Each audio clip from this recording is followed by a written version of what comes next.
Hello guys, Crispy here, welcome back to another Sunday video. In this one, my friends, I'm gonna be testing a laptop with an RTX 5070 Ti laptop GPU. This is the fastest gaming laptop I have ever tested. Let's get to it, shall we?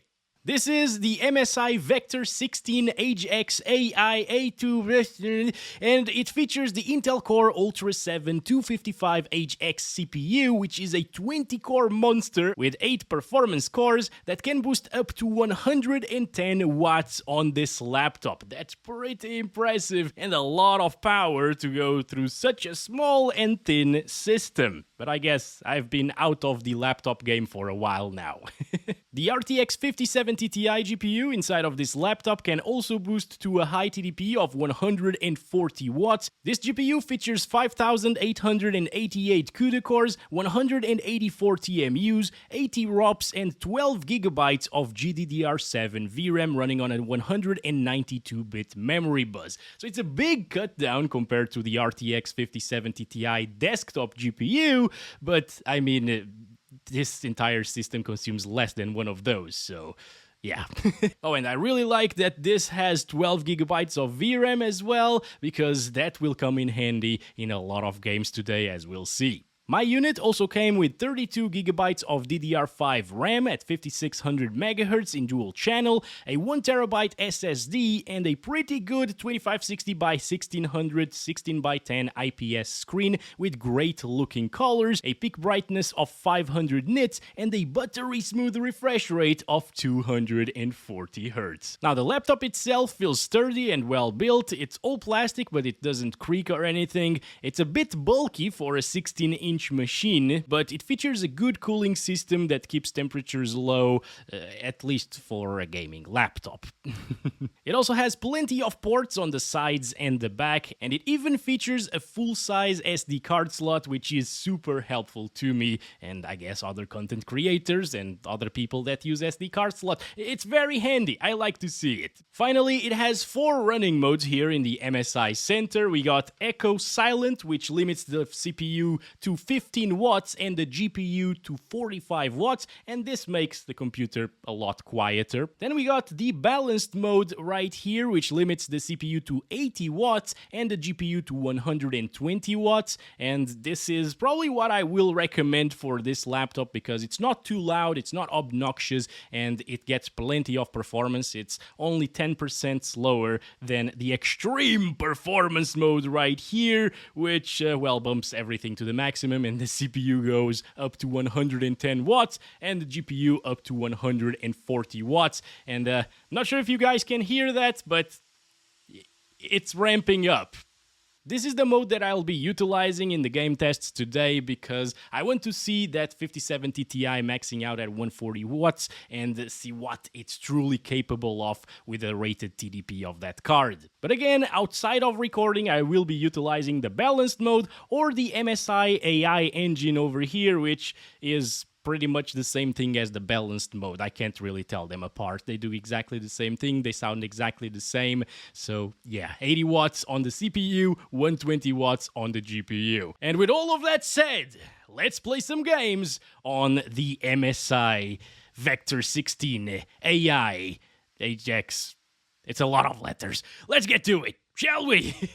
And first up we got the beautiful Cyberpunk 2077. We're starting at 1600p resolution using the Ultra settings preset without resolution scaling, and these options right here, I manually disable them. Everything else is set to the Ultra preset here, and this is still without ray tracing, of course. I will get to that later, but it still looks really good. Even the reflections still pop a lot, and they're not accurate, but they're still pretty, and this isn't good enough for 60 plus FPS all of the time. 1600p resolution is really high res, of course. It's good that we're getting 60-ish frames per second, but the best thing of all is the PPI on this 16-inch screen is so high that once we enable DLSS on quality, it's going to look basically the same as native resolution here. Actually, it looks better to my eyes because this is with TAA, and TAA is a little bit soft here. So let's enable that DLSS Super Resolution Transformer model as well with quality DLSS, and everything else still the same, of course. And yeah, guys, to my eyes, in this small laptop display, it actually looks insanely pretty at the moment, and it's good enough for 80 frames per second now instead of those drops into the 50s, you know, and 60s most of the time. So this is going to be a much more stable experience, still keeping the ultra settings preset look, so no need to drop it down to high settings, although if you want to use like DLAA, for example, or TAA with native resolution 60 plus FPS all of the time, high settings with that will give you that experience. But again, this looks basically the same. I can't really tell a major difference. I can tell that it actually is a little bit sharper than the TAA stuff on native resolution, so that's definitely a go. Alright, so I'm gonna stop it right there, after we kill Bob, by the way. Yeah, I ignored him the last time. Won't go by now. Goodbye, Bob! Okay, wait a second. We need to get out and kill the bastard manually, because the car can't do it for us, my friends. These Transformers these days. Let's go. Good stuff. Bobby's dead. And I mean, now we got good visuals, good performance, but some of you might think, yeah, but we got a 240 hertz display on this laptop. How can we take advantage of that? Well, my friends, very easy with frame generation. So let's enable frame generation. This is still without ray tracing once again. Quality DLSS. I'll need to restart the game to fully apply this. And here we go. Let's start with frame generation 2 times, which will give us the least amount of artifacting, but it will also make it a high refresh rate experience. As you can see, we're getting FPS now into the 130s while driving, probably dropping into the 120s at times, but who cares really? Like, this is probably how I would play this game on this laptop. I don't really feel the need to go up to 240 frames per second. This is already buttery smooth, way more smooth than enough for a single player title like Cyberpunk here. So it's basically a smoother experience with no major trade-off. Maybe it's slightly less sharp, but again, on a small display with this PPI, it looks really good. If you're not happy with this, there's also the 4 times frame generation possibility, of course, to take advantage of that 240 Hz display, and this is going to be even smoother, although again, not really needed in my opinion. In terms of input lag, it's pretty much the same thing. There might be a little bit of added input lag, but it's only like 5 more milliseconds. I can't really notice 25 to 30 milliseconds difference, honestly, in games. It's 5 milliseconds, come on. For those of you who never saw 240 Hz or 240 FPS, this is insane. Playing this game on a laptop with these visuals and these FPS 200 is crazy, even though there is a little bit more artifacting right now than there was with 2 times. I would still pick 2 times, but hey, you got the option here to make it even smoother if you want to. But let's disable that frame generation. Let's try it with the ray tracing ultra preset right now with quality DLSS still, because without quality DLSS it's gonna run like crap, obviously. It's ray tracing, and I'll still disable these options here, motion blurs and so on. Everything else is as is. Let's restart. Oh, and make sure that you enable ray reconstruction as well, because that makes those reflections a lot better looking. Alright, here we have it, guys. Way lower performance. So now we're down into the 50s, 50 to 60 FPS most of the time. It's not amazing. Those reflections on top of the car are amazing, though. It's definitely quite a bit of a difference. And that ray reconstruction on top of DLSS quality also makes things quite a bit sharper. I'm wondering, though, since ray reconstruction is here now, and again, it improves the quality of DLSS as well, maybe we can get by with like balanced DLSS on a screen this size? And yeah, okay, that looks pretty good still. Just a tad bit softer, but it's not really noticeable in my opinion. And we're getting 60s instead of 50s. That is definitely noticeable, and this is now a decent baseline for us to enable frame generation on top of. I think 2 times FG here will give us a very adequate amount of input lag with great visuals at the same time and minimal amount of artifacting. So that's definitely what I'd go for here with balanced DLSS. But I'm curious to see it with performance DLSS as well, because damn. Okay, never mind, guys. Performance DLSS, since this is DLSS 4 with a transformer model, it actually looks insane. And here we are playing with Ray Tracing Ultra preset above 60 FPS pretty much the entire time, with great visuals, awesome looking reflections because of ray reconstruction, and little tiny bit of stuttering there. Frame time spike could be a little bit better, and the GPU utilization is also lowering it down to 80 something percent, like 88% minimums. Goodbye, Bob.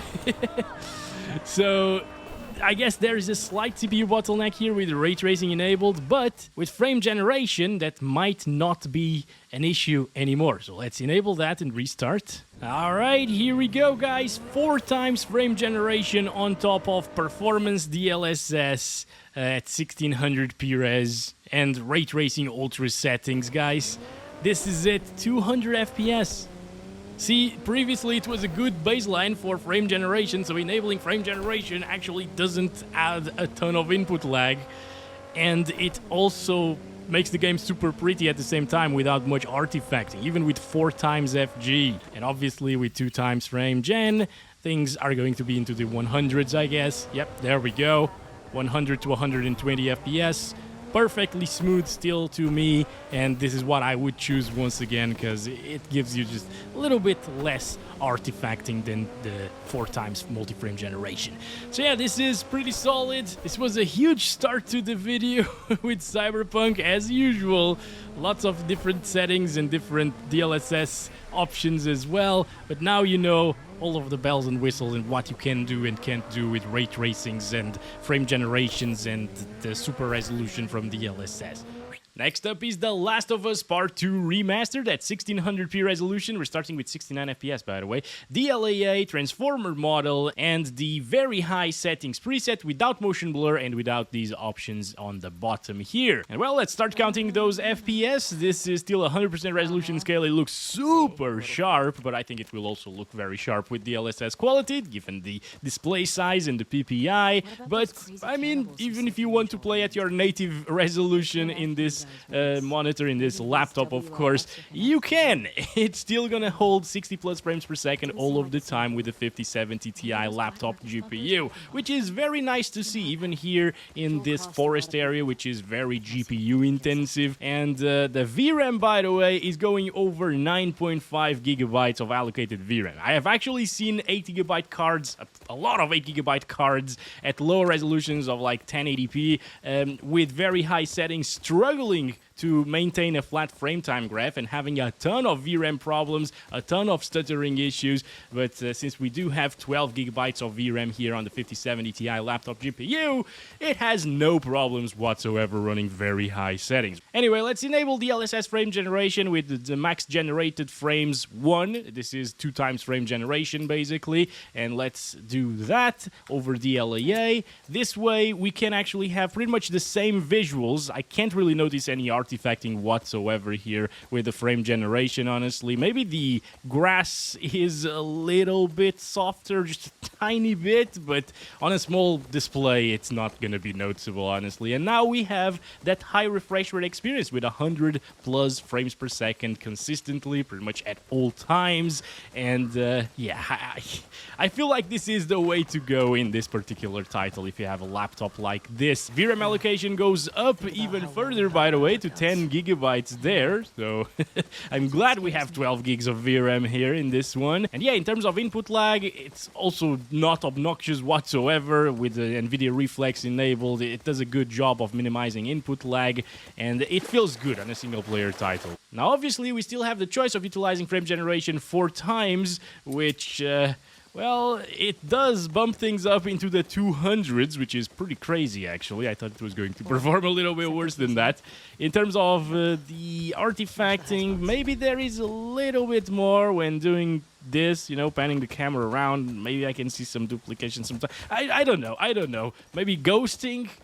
But overall, on a 240Hz monitor, this is going to look fantastic, and it's going to feel really buttery smooth. In terms of input lag, it's pretty much the same as the input lag from 2 times frame generation, so pretty much the same as the input lag without frame generation, so pretty stable still. It's just a much smoother experience here, and well, if you want to take advantage of the 240Hz, this is the way to go, I think. Or maybe even with some DLSS quality. Let's try that out real quick here. Quality DLSS with 4 times frame generation to try and achieve closer to 240 FPS.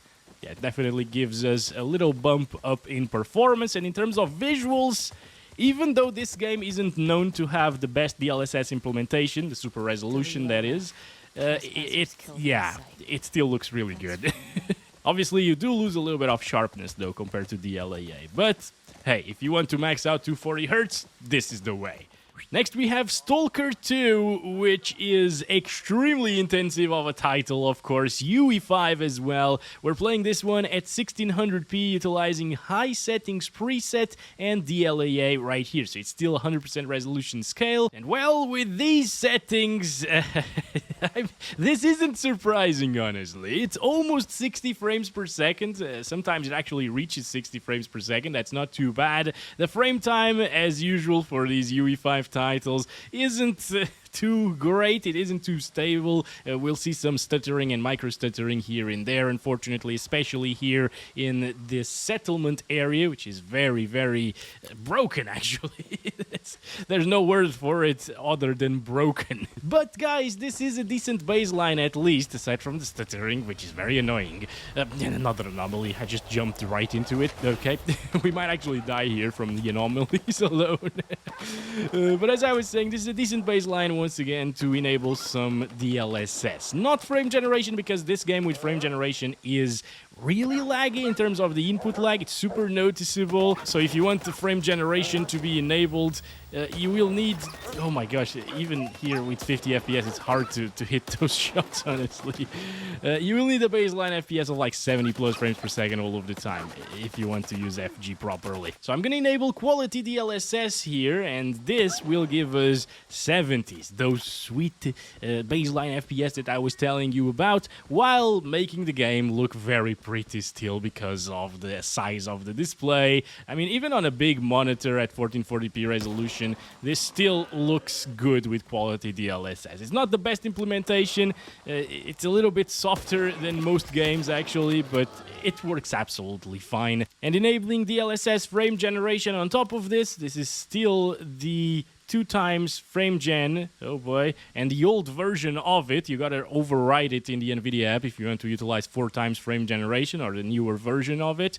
But I feel this works absolutely fine, and this way we can actually count our FPS. The new version of frame generation doesn't allow us to count our FPS properly, because the 1% lows are always wrecked. Let me drink some vodka, actually, because the screen is going crazy right now with the radiation, the little white dots everywhere, you know. Of course, going inside of the settlement area always makes it stutter like crazy. It's really bad. I'm actually really mad that they haven't fixed the issues with this game yet. But anyways, at least now we can have 100 plus FPS with a big amount of input lag, but it's still doable, I guess. And I'd prefer to play like this than without frame generation, because FG also flattens the frame time graph a little bit, especially outside of the settlement area. Inside of the settlement, it's always running like crap, but outside with the frame generation, you get a smooth frame time graph pretty much at all times, and it's a good experience. Could be better, but it isn't, because the game is just not well optimized whatsoever. Back to a well-optimized title, Call of Duty Warzone. Can you believe that? 1600p resolution, utilizing the Ultra Settings preset with NIS Native. It's only sharpening the image here, and this is it. Okay, we're dropping in the downtown area, as usual, maybe on top of that building, if no one else comes with us. I think there might be a lot of people here, actually. Anyway, we're here. Yes, there's one here. Come on, all right, we got him right away. Good stuff, good stuff. Let's start counting our FPS. Seems like it's going to be a very smooth experience indeed. High refresh rate, not ultra high refresh rate, but, you know, you could always make it better by using DLSS or lowering the settings, which a lot of people will do, because every time I test this game, people tell me, just play on low settings. Everyone plays on low settings. Yet here I am playing on ultra settings. Camping bastards! But the main reason I am using the ultra settings is, first of all, I would play on ultra, because I like pretty graphics, alright, and it's already really smooth and responsive, of course. There's a guy over there. Oh, come on, okay, let's go here. There was a little bit of a stutter there, by the way. But yeah, the main reason is to max out that GPU utilization. I need to push it to the maximum, of course, and with ultra settings, it does give us 99% utilization. If I was playing with low settings, I think we would be CPU bound. But anyway, let's just stop it there and add a little bit of DLSS into it. Why not, right? Let's use DLSS on quality. This is with 50% sharpness. Frame generation takes no place in multiplayer shooters, in my opinion, so I am not going to enable that. And here with DLSS quality, again, I can see a little bit of a difference in the image, but it's so minor. It still looks way better than if you didn't have any upscaling enabled, or if you played with like TAA, for example. This is better, and I feel those extra frames for sure, you know, coming from 100 to 120 FPS to 120 to 130 or 140 sometimes. I can notice that difference. It doesn't impact the experience by a whole lot, but there is a slight difference there to be noticed, and yeah, I think I would pick these settings, honestly. It doesn't bother me. DLSS usually bothers me a lot in this game, but here it doesn't. We actually got a kill there. Next up is GTA 5 enhanced with ray tracing at 1600p resolution using the maximum RT settings, so ray tracing settings are set to the maximum, and I also enabled the second ray traced global illumination bounce. Okay, DLSS is set to quality as well, not DLAA, but in this game it's a really good implementation of DLSS 4, and it looks awesome, and quality DLSS and DLAA look pretty much the same in this monitor. And look at that, guys, it just looks so pretty right now, GTA 5. Oh yes, I'm gonna start counting our FPS. This is the most intensive weather as well, the clearing weather, and it has a ton of puddles, it has rain, yeah, it's just really demanding compared to like the sunny weather, for example, where it gets like 10-15 more FPS than this. And with those ray tracing settings set to the max, it looks really pretty in my opinion. And it still holds up really well. As you can see, it's closing in to 100 frames per second. But it's going to be a really good experience here in GTA 5. It's kind of obvious, of course, since this is an older title with an update with ray tracing, but RT is RT. This is still very intensive, of course, and I feel like it just runs really well for how it looks as well. So the optimization with this ray tracing update, the enhanced edition, is actually pretty good. Even an RTX 3050 can run ray tracing, where in some other titles it can't. So it's nice to see it here running so well. Oh boy. Okay, VRAM allocation is closing in on 8 GB with these settings at native 1600p, so we still got plenty of headroom there, of course. And around here, bushy areas, we get pretty much the same FPS, actually. Hello, Jack! How is it going, buddy? Ah, you're looking beautiful here. Also, yeah, I said 1600p, but it's 1600p with DLSS quality. But it looks the same to me, guys, already, okay? It's DLSS 4. It's really good. So dropping down into like the high 60s, low 70s, that's the lowest FPS that you'll see here, because bushy areas, and especially Bob's bushes, are very intensive. And we failed to kill Bob because he's not here. It's very unfortunate. Next up is Counter-Strike 2 at 1600p, utilizing the very high settings and 2x MSAA. By the way, this is the nvidia AWP. If I reload, you can see the stickers there. It's beautiful. Thanks to the kind subscriber who gifted this to me. It's very nice indeed. I panicked a little bit, guys, and I'm also trying out a new mouse here today, so I still gotta get used to it. The little flick shots and stuff aren't really coming out as well as they used to. This is the Viper V3 Ultimate, V3 Pro, yes, that's it. I had the Viper Ultimate previously for 6 years. I got really used to it, and I played really well in Counter-Strike with it, but it was time for a change, right? because well, the other mouse was just completely messed up already. Super worn. Wait, hello there, kind sir. Let's go. Wait, there's another guy. Okay, I was jumping there. No, I'm just gonna go with the M4. I think we can do a little bit better here instead of using the AWP, because I'm not fully settled in this mouse, you know. Anyway. There we go. There we go. This is better right now. Also, the 16:10 aspect ratio might actually be putting me off a little bit as well, because I'm not used to playing with this aspect ratio, and that impacts the mouse movement a little bit. At least I've noticed that when playing with 4x3. Anyway, whoa, whoa, whoa, hello there, hello there. Okay, I'm fine. Okay. There we go. Come on. Oh, damn it. Yeah, this is what you can get with very high settings. I still thought maybe the 5070 Ti laptop GPU would get up to 100% GPU utilization with 2 times MSIA at 1600p, you know. But no, this GPU is actually really powerful. Who stole my kill? You. Not from behind. Okay, there we go. Oh, boy. Okay, we got 3 of them here. Good. No. You just spawned. That's not fair. Let's go. Use this. Bastards. Okay, wait a second. We can actually get this one again, I think. Maybe. Okay, come on. There we go. We didn't get him! You stole my kill! It wasn't that one, I think. Wait, what? Okay. How the heck did I miss that one? Oi! Let me go. I'm seeing a few stutters here and there. Did you see that? A couple of stutters in a row. That was pretty annoying, actually. It doesn't happen very often, but I've noticed like 3 or 4 so far. Maybe it's overheating? No, definitely not, actually. Back with the AWP. Checking this out, trying to get used to it. Let's go. There it is. All right, 1 bullet left. That was really bad, dude. But yeah, guys, this CPU seems to be struggling a little bit here in a deathmatch with a lot of people. It's a bottleneck 100% of the time, basically. And it sometimes drops from like 150 frames per second. It's weird. I thought it was going to perform a lot faster, being an Ultra 7 CPU, but you know, like Ultra 7 CPUs, the Ultra CPUs aren't really that amazing. But yeah, with the TDP as well being high, I thought it was going to perform a bit better. Maybe on the very low settings it would, for like a competitive player. And in a competitive match, it would actually perform better. But over here in deathmatch, it's a bit lackluster. But for a laptop, I guess that's normal.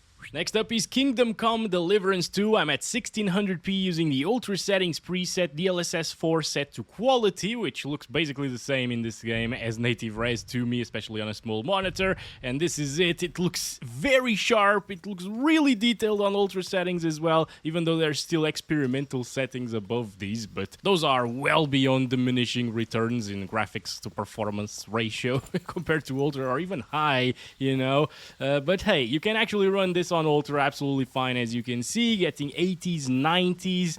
It's really smooth of an experience since this game is well optimized, you know. It's way better of an experience than something like my RTX 4050 laptop, where I used to play this game on for months. I think for the last like 6 months or so, I've been using that laptop to play this game on, and here we are. I mean, this is so much better now. I can definitely, and I will definitely recommend you to grab this game if you have a laptop like this, or even a 4050 laptop. Again, the game is very well optimized, and I really like it. Let's stop it right there, though. Even in intensive forest areas, as you can see, it's not dropping by a whole lot. Actually, it's right around average FPS. That's pretty impressive, guys, and super enjoyable in Kingdom Come Deliverance 2. One of my favorite games of the year so far.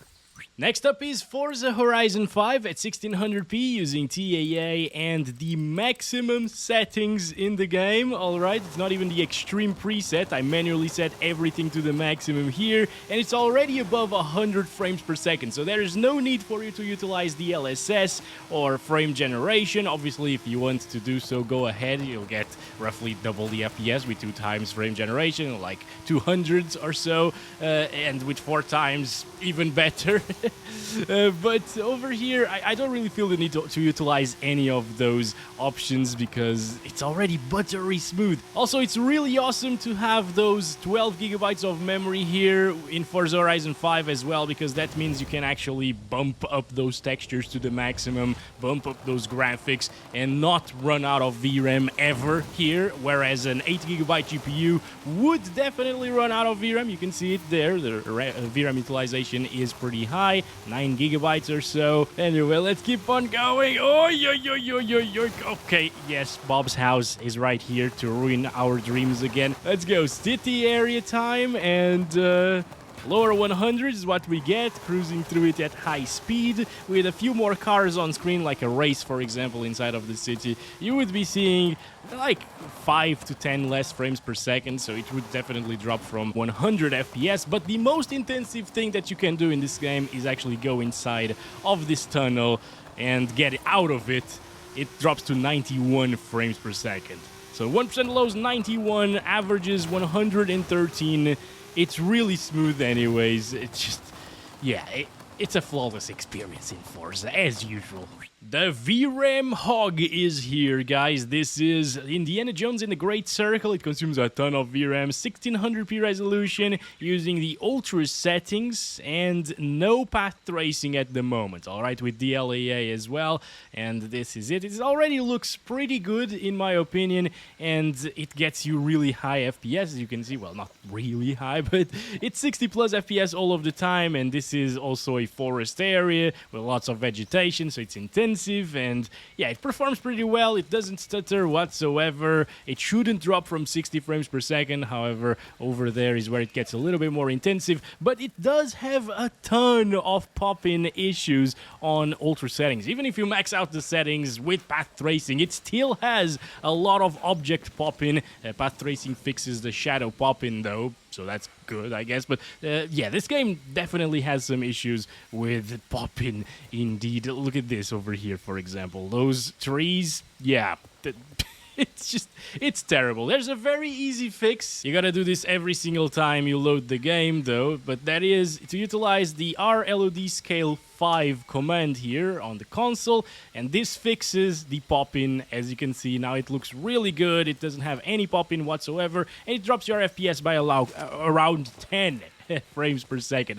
So it's dropping into the 60s now, like mid 60s, high 60s. I'm gonna go over there. It might actually drop from 60 FPS. And yes, it indeed drops from 60 frames to 59 frames per second. It's really close to those 60 plus all of the time, but unfortunately, if you use the RTX command, yeah, it drops a little bit. I'm gonna stand here and change it to DLSS quality now. Here we have it, DLSS is set to quality, and instead of getting 62 FPS, we're now back up into those 78 frames per second. It looks basically the same once again, maybe just a tad bit softer, but on a 16-inch display, it's really hard to tell the difference.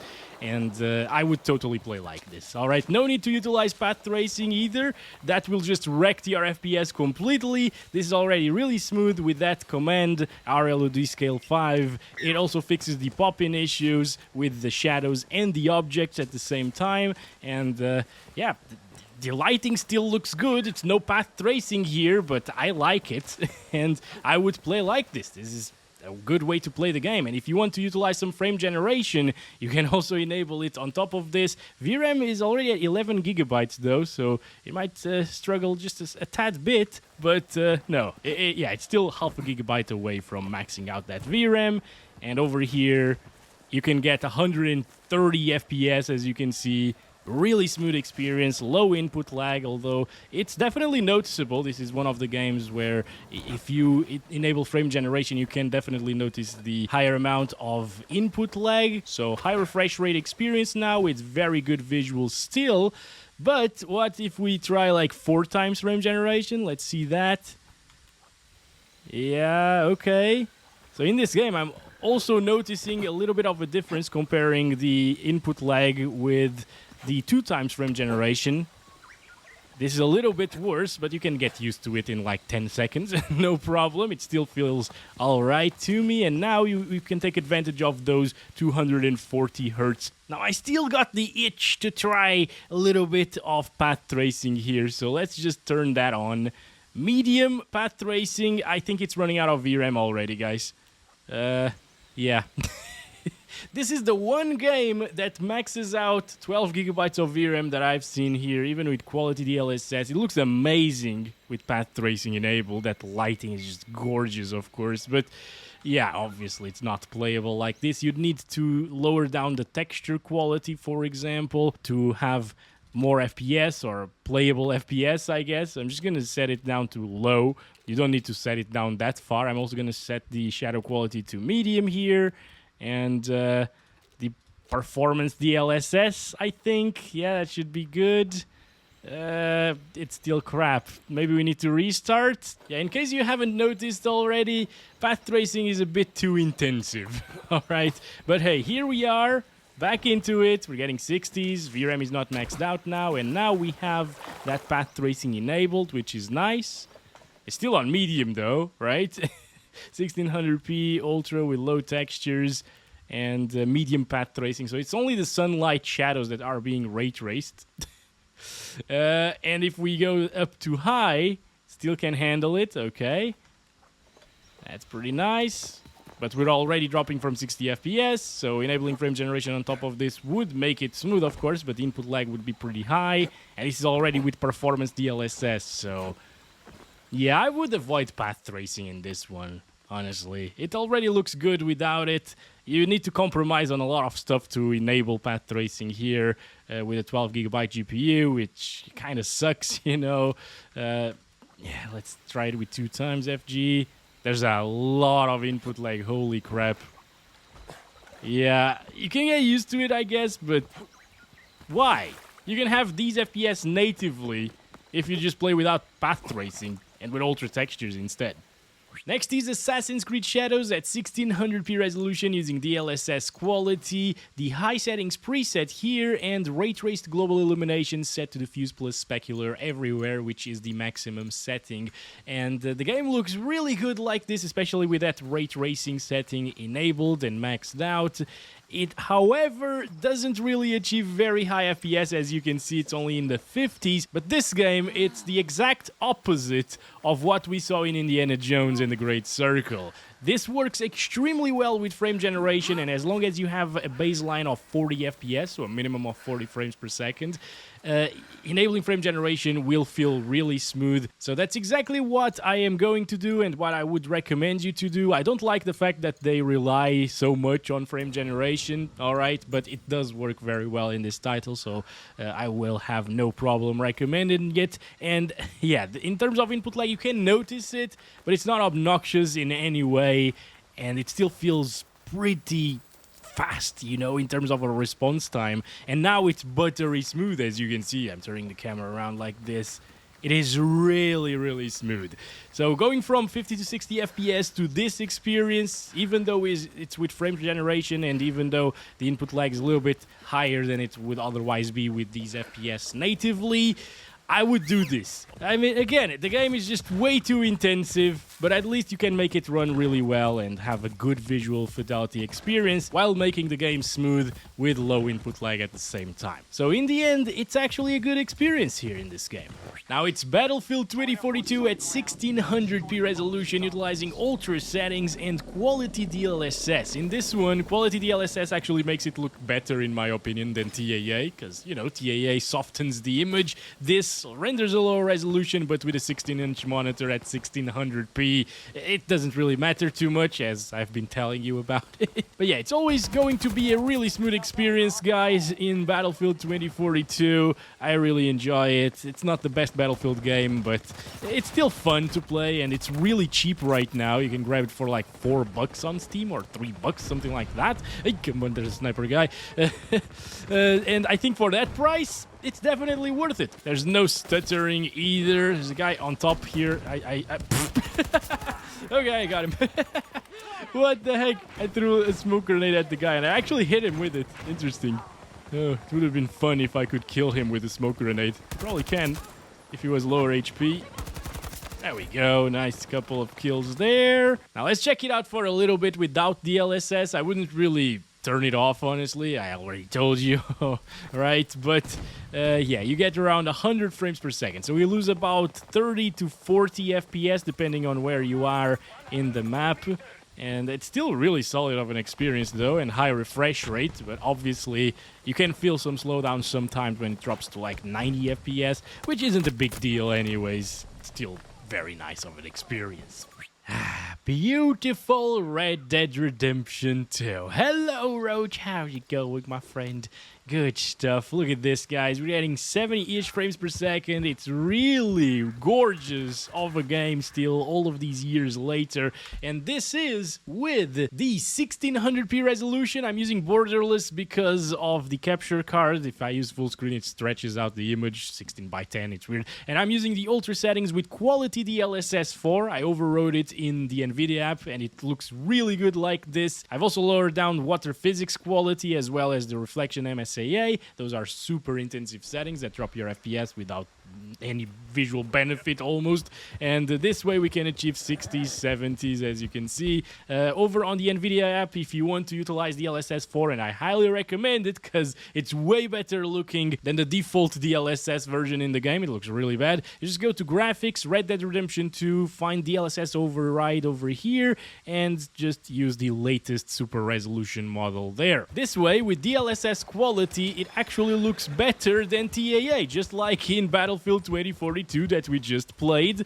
Yeah, guys, it's marvelous of an experience. Really pretty here with DLSS 4. The LAA looks better, of course, on a 16-inch display. I can't really tell much of a difference, though, so I'd use quality to keep it over 60 FPS all of the time with these settings. You can also adjust the settings, make it a little bit better. And Jack is here. Look at him. Look at him. Hello, Jack. Roach, run away, Roach. No, don't fall.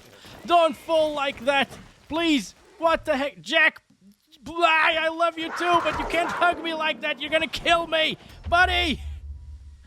God damn it. Now, I'm not sure if this is still going to drop from 60 FPS. As you can see here in this dense forest area, it dropped to 61 there.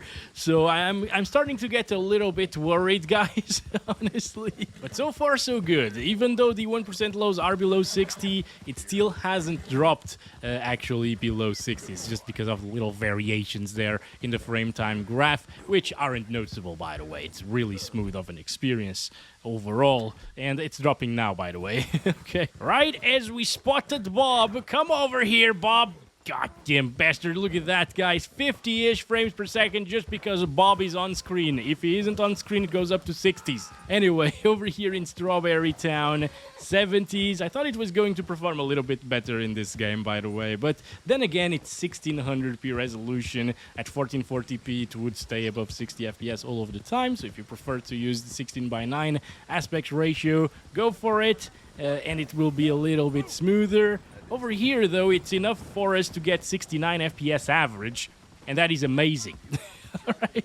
Back to a UE5 title, guys. Elder Scrolls 4 Oblivion Remastered. Did you miss the 40 FPS experience? I didn't. Let's go over the settings here. This is set to 1600p, although it says 4K there, but this is a Bethesda game, so it doesn't even know what the heck it's doing in terms of menus or game or optimizer. Anyway, it doesn't matter. The LAA, and we're using the high settings preset here without Lumen hardware ray tracing, and the software ray tracing quality set to low. If you set it too high, you get way lower FPS. If you enable Lumen hardware ray tracing, you get way lower FPS as well. And I'm gonna go with quality DLSS right away because, again, it's a 1600p display. It's small. It looks good with DLSS quality. And surprisingly, I was expecting a ton of stuttering here, but since we do have those 12 gigabytes of VRAM, we can play it on high settings without stuttering for the most part. Well, I guess we'll still have some traversal stuttering since it's UE5. Very annoying, guys, but hey, it looks great like this. We still got the ray tracing going on. As you can see, the objects don't disappear off of the reflections once they're on screen, so that's nice. And now we're getting 60 plus FPS pretty much at all times, and this is also good to enable frame generation as well. I'm gonna enable reflex at the same time, of course, to lower down the input lag, and this is now a high refresh rate-ish experience, but still with a lot of traversal stuttering. And I'm not sure if Bethesda will be able to fix this ever. It's been like this since it released, and it's released a good few months ago already, so look at that. This is unacceptable to me. I know a lot of people are still putting up with this crap and playing the game and enjoying it. I wish I could enjoy games with stuttering, since all of them pretty much these days have stuttering, but I can't. Back to a well-optimized one, starting with 69 FPS. Look at that. 1600p resolution in Horizon Forbidden West with DLAA and very high settings preset, which is the highest preset. There's only a couple of more settings that go over this. And as you can see, at native 1600p, we get 60s, almost 70 FPS at times. However, again, guys, I think I would take DLSS quality and just use that to achieve higher FPS. Make sure that it doesn't drop from 60. As you can see, it actually does dip down into the 50s, and it's going to look basically the same because the DLSS in this game is top-notch once again. So let's go ahead and enable that DLSS on quality. And now, instead of getting 60s and 50s sometimes, we're now into the 80s and 90s, possibly gonna hit 100 FPS at times. Look at that. Yeah, quite a big improvement there. My gosh, I almost dropped there. Okay. And it makes it smooth over 70 FPS pretty much at all times. And look at this. It's looking so gorgeous as well. There's no single shimmery edge anywhere, even on those, I was gonna say power lines, but those aren't power lines. Those ropes, yeah, those ropes are absolutely fine. I really like this game, and the optimization is nice. However, it does require more than an 8GB VRAM GPU to run smoothly with these settings, because as you can see, it's allocating 10GB of it, and that is a lot. No problems here, obviously. 12 gigs of VRAM is totally adequate in Forbidden West, and since this is a single-player title, you might want to enable some frame generation as well. Let's do that. DLSS FG. This is still the old version of DLSS, but it works absolutely fine, as you can see. You can override it with the most recent version if you want to in the NVIDIA app, as usual. And let's just do the little benchmark run once again. So up into the 120s compared to 80s and 90s in this area. It makes it feel just a little bit smoother in terms of input lag, since the baseline were above 70 all of the time. It's still really nice in that regard. And you won't have a problem, okay? With frame generation, without frame generation, even with DLAA, if you're fine with a couple of drops here and there from 60, it's fine. Ooh, it's starting to drop here. Oh, boy! Yeah, I remembered, guys. It actually runs out of VRAM with frame generation enabled here. Interesting.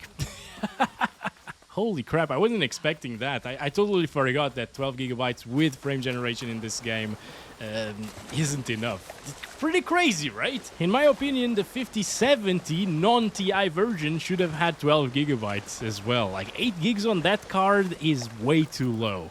And now we have Stutter Night. Look at how beautiful this looks, guys. Actually, DLSS is doing the weird stuff that it does on trees. It's flickering shadows. But aside from that, it looks pretty good like this, and it performs really well. Let's go over the settings, actually. I'm playing at 1600p using DirectX 12, epic settings with DLSS quality, and Nanite is disabled, which also disables lumen and ray tracing, which is very, very demanding, and it has no place, in my opinion, in Fortnite if you want a good stable frame rate.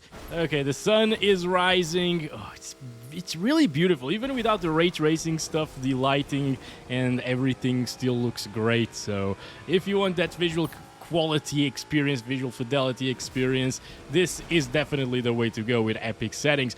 1% lows could be a bit better. We still have a little stutter here and there, unfortunately, but the longer you play the game, the better it will become and more stable it will become. So by like the third game, it should be very smooth with closer 1% lows to the averages.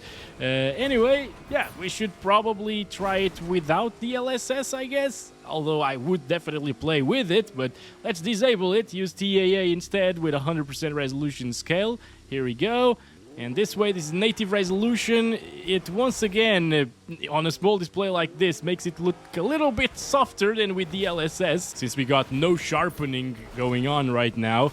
So that's a bit weird, but it still keeps it up into the 90s and 80s most of the time at native 1600p resolution, and that's obviously still a good experience, although not super high refresh rate anymore. But I guess if you wanted high refresh rate, you'd probably just lower it down to like performance mode or something and achieve like 200 or 300 frames per second. But yeah, we're testing GPU, that would be CPU bound, you know? Anyway, that's about it for Fortnite. I suck at this game, so I don't want to play it anymore. 95 FPS average, pretty good stuff actually. Doom the Dark Ages is up next at 1600p resolution, DLAA, no frame generation at the moment, and we're using the Ultra Nightmare settings with the texture pool size adjusted to the middle there, and no path tracing. Path tracing is just a bad idea with this tier of performance, alright? And we're getting around 50 to 60 FPS, as you can see. Pretty sharp picture quality. I really like the graphics here. 60 frames right now, but this isn't good enough, in my opinion, for Doom. It's a fast-paced single-player first-person shooter. You need to be accurate sometimes, I guess. And although I'm not accurate ever, although this doesn't stutter, I would still adjust some things over here. This is DLSS 4 as well, so I think with DLSS quality it will look pretty much the same as native resolution. And this time, yeah, it definitely does. We can get 80 plus FPS or like 70 plus FPS most of the time, I guess. Look at that, not dropping anymore. Fighting these bastards as well. All good, right? Come on. Yeah, there we go, 70s. So it only drops into the 70s now. This is really good. This is a very nice level as well. We get to kill so many mobs. And if you want even higher FPS, of course, there's always the possibility of using like performance DLSS, which should still look really good. Yeah, on this display, it's DLSS 4, even performance DLSS looks good at 1600p resolution. Pretty crazy. And now you're getting native 100 plus FPS pretty much at all times. But what I'm gonna do is balance DLSS, since performance looks so good. I think balanced is the way to go if you want to use frame generation, and enable 2 times FG. Again, this will introduce a little bit of input lag, but it's negligible, really. Especially because they actually built the game up with frame generation in mind. So it's one of those games where, yes, it introduces input lag, but not to a point where it matters too much. Here we go. Now we're getting 100 plus FPS. Great for high refresh rate experience now all of the time, of course. But if you want even higher, there's always the possibility of doing 4 times frame generation. And with 4 times, the picture quality suffers a little bit, especially in this level with these spinning guns. You know, you can see a lot of weirdness going on there because of frame generation 4 times. It's really weird, yeah.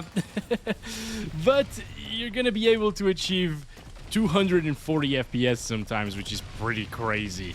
And the last one before we go to the conclusion is Alan Wake 2 at quality DLSS 1600p resolution, no DLSS frame generation, and this is the high settings preset without ray tracing.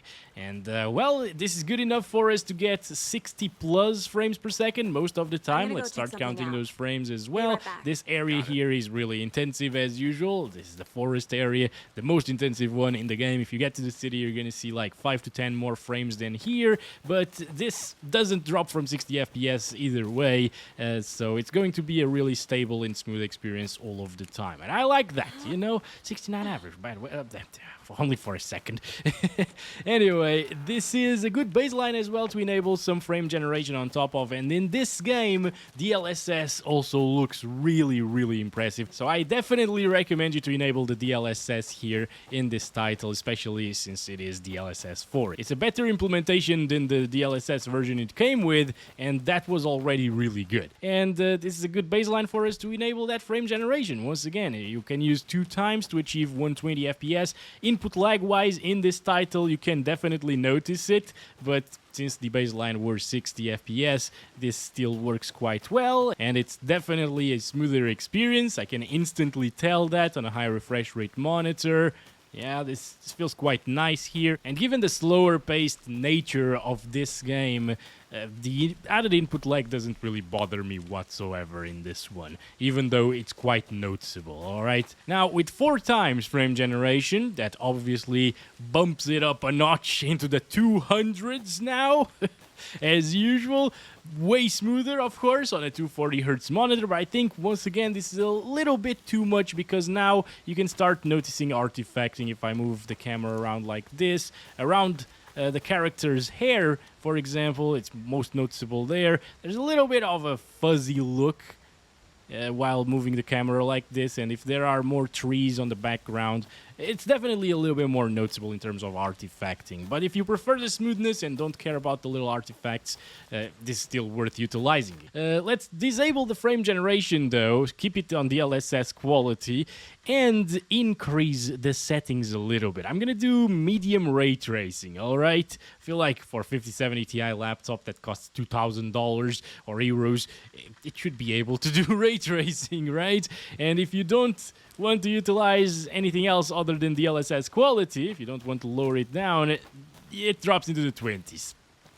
It's very rough, my friends. Ray tracing is still really demanding for this GPU to handle, so you likely need to drop it down to performance DLSS here, which renders the game at 800p. Still looks great, right? You'd never say that this is an 800p quality picture. It still has a lot of detail here and there. Again, DLSS 4 does an amazing job, and the higher the PPI, the less noticeable it will be that you are running a lower resolution. And now we get 40s. The problem is, these 30s, 40s, and with frame generation on top of this, although it will make it smooth, it's not going to be responsive whatsoever. So 2 times FG, I can notice a ton of input lag already. I don't like it, alright? Some people will like it still, and I guess if you play with like a controller, it's gonna be fine, but I still don't like it. I think I would pick the non-ray tracing experience in this game. And bumping it up to 4 times frame generation, this is where things become pretty crappy. Lots of those artifacts are more noticeable right now. And that's going to be obvious because we got less real frames in between of the AI-generated frames, or fake frames, you could say. I wouldn't do this, guys. I think the non-ray tracing results are great. The game still looks really good.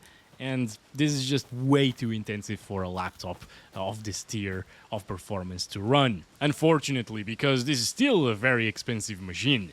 And it is conclusion time. As usual, I'll still have more games running right here while we talk about this awesome laptop. I really liked my experience with it. I mean, you could tell, right? I was happy playing all of the games. It plays everything smoothly. It's great. DLSS on this screen looks amazing as well. That 5070 Ti laptop GPU is also a pretty good card, of course. It has 12 gigabytes of VRAM. It matches the previous generation's RTX 4080, which was a higher end tier of a card, obviously. CPU wise, that Ultra 7 255 HX is also a beast for gaming and content creation and other workloads, professional work, you know. If you want to do anything on this thing, it will just fly. So I feel like this laptop is a really nice package, guys. It can be had for around $1,700 to $1,800 in the US, from what I've seen with this configuration,